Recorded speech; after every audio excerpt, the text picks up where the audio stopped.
Every recent video I've made has been about nether portals, and there's this whole beautiful Minecraft world out here of things to explore.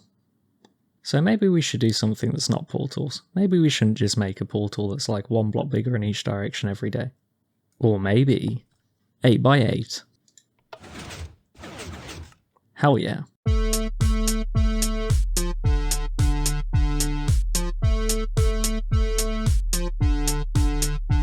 Great mate, I rate 8 out of 8, 8 by 8, portal.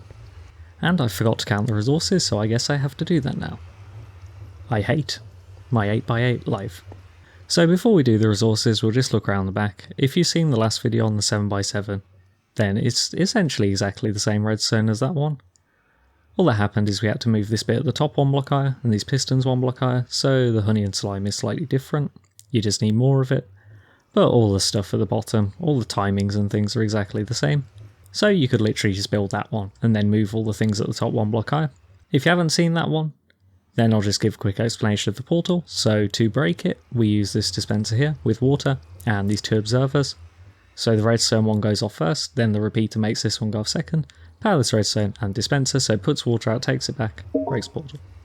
And then after we've pushed that out, we just use this tower of torches to power all the pistons that pushes the honey and slime and these blocks into where the portal is, and then these ones from the floor.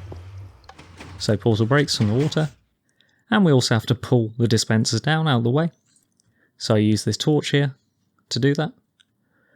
Because otherwise they get pulled by the honey and slime and that causes issues, they get pulled sort of 1 block further back, so you'd have to push them forward again, which makes it a bit more complicated, so we just take them out the way instead.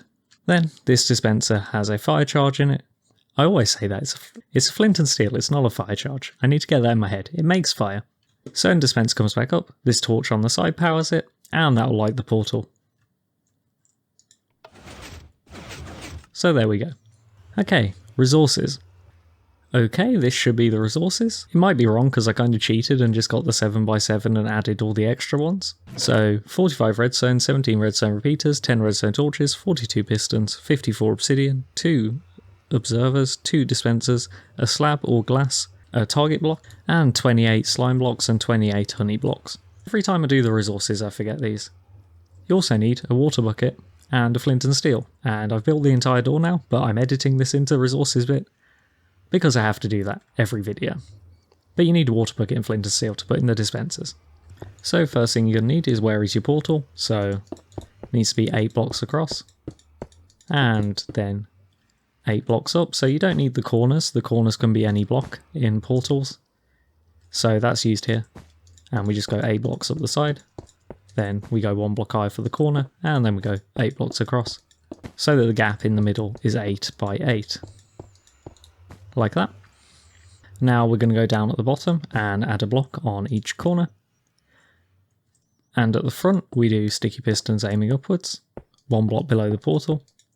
I should probably say how much space you need. So you're going to need 2 blocks of space underneath the portal. You're going to need going to each edge on the side, and then you're going to need 1 block above it. You're going to need 4 blocks behind it of space and 1 block in front for the wall and these pistons under the floor. So that's how big the space you need compared to portal. Now if we go to our original blocks on each side, at the back we're going to do a piston aiming up at the edges, then we can destroy the blocks. Above these pistons at the back we'll do a block, and then we do a dispenser above those blocks and destroy the blocks. Now we'll place obsidian between dispensers just to cover up all the redstone at the back. Now behind these dispensers you're going to need another line of obsidian like this that will get powered later. Then we're going to go 1 block behind that, behind the dispensers. And then we just place a line of sticky pistons aiming forwards, and another one above that. Now we're going to go behind and destroy those blocks behind the dispensers, but leave the obsidian. Now we're going to get a slime and honey, and we're going to build pillars 4 blocks high, and we're going to switch between slime and honey every time, so like this.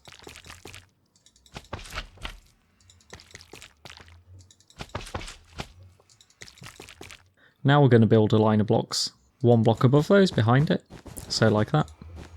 And then we're just going to place sticky pistons on all of these, and up the one above that as well. So we got that shape. Then destroy the blocks. Then above slime, we do honey blocks, 3 blocks high, and above honey we do slime, so alternate again, but just 3 blocks this time.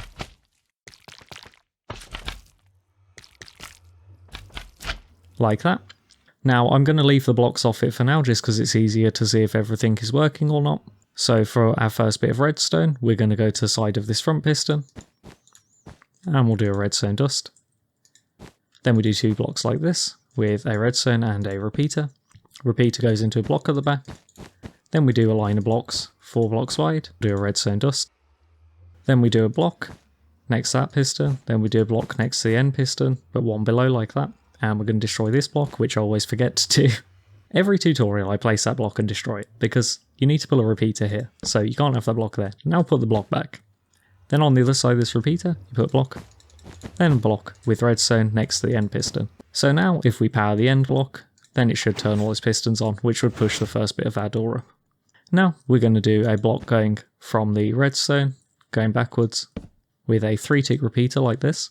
Then we do observers above the redstone and the repeater, and redstone above that observer to power this dispenser with the water. If we put 2 items in it now, and we flick a lever on, we'll see it chucks out items.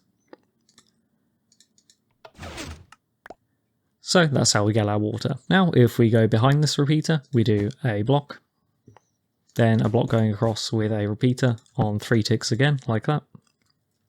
That goes into a block with a redstone torch on the piston side, then another redstone torch facing to the other side. Then we'll go underneath and 1 block across. And we'll just place blocks until we get to this piston, where we place a block next to the piston and do redstone to power it, like that. Then going back to the observer side, behind the block the first repeater goes into, we do a block with redstone, then a block behind that, then a block to the side with a repeater on its full delay. That goes into a block. And then we do a block with a repeater going into the torch block, on its full delay again, to just keep this off for a bit longer. Next, on the observer side, on the block at the back, we do a torch, then a block, and torch, block, and a final 4th torch that should be off, and a block. To power the bottom pistons, next to the obsidian we do blocks, 1 block underneath, like that. And then at the back, we fill in every block except for the ends, like that, and do redstone on those. At the other end to the torches, we do a target block, and at the torch end, we just do a torch that should be off. Then we do repeaters, and we need to set these to 3 ticks of delay, like this. So 1 from the end. Now if we go to the other side to the torches, we do a torch on the obsidian, then we do a block with a repeater aiming backwards at the target block, then a block, redstone torch that should be off, a block, then blocks going across the top like this, except for the 2 at the end. We do 1 on the end one, and then we do a slab 1 block below for the 1 second to the end, and that's because if we place redstone along all these, then the torch will power that redstone and these pistons. This redstone on the slab will not power the bottom piston, which would be bad, but does power the top piston, which we want to push out first. And then this redstone, even though it's aiming at that piston, will actually power this block and this piston as well. So that's why we do that. Now for the top pistons, we go to the top of our torch tower, we do a redstone, then we do a block next to this bottom piston with a repeater that aims into obsidian, and then we do obsidian all along the top like this, with redstone on it. Then we do a block at the other end with more redstone, then a block next to this top piston with a repeater on 3 ticks of delay, 1 from the end. Go into a block with a block below with redstone on top like that. Then we go 1 block down again next to these pistons, and we place blocks along the entire thing except the last piston. We just place a block next to it and we do redstone. And again, even though this redstone looks like it's aiming at this piston, that's actually just bedrock things. So because this redstone is all to the side, this redstone is actually aiming this direction, but for some reason bedrock makes it aim at the pistons and power them, even though it's technically aiming this direction. So that's why it powers this block and the piston behind it. Hey, I don't make the rules, I just follow them. And now the last thing we need to do is we need to put a redstone torch on this obsidian next to the dispenser, and this is on the other side of the torch tower, and that's to power the dispenser to throw out a fire charge, except I'll just put some normal items in there for now to make sure it all works. So when we flick the lever, this dispenser should fire out 2 items and go away, and then when we turn it off, everything should go back and this dispenser should come back up and throw out an item. And we want to make sure all the slime and honey goes off at the same time. So we got 2 items, the dispenser went down, and slime and honey did come out at the same time. And it went away at the same time, and our dispenser on the left fired out an item. So now we'll take these items out. So the dispenser on the right, we put a water bucket, and dispenser on the left, we put the flint and steel. So now when we turn it off, water should come out, go away. And then when we turn it off, the portal should light. There we go. Now we'll unlight it again, and we'll put our blocks in. So above these pistons and on the slime, you just do all the blocks that will be in your door that kind of covers it up.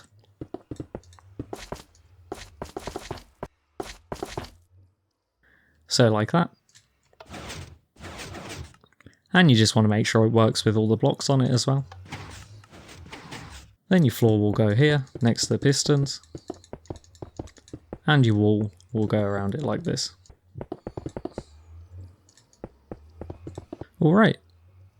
Hope you enjoyed that and hope you use this giant ass portal in your world. My next video is definitely not going to be a 9x9 portal. And I'll see you in the next one. You can check out the world download with these portal builds and other things in the description, and some other videos if you want to check them out. And there's also my Patreon if you want to throw money at my dumb face. Anyway, I've been iDundied. Adios.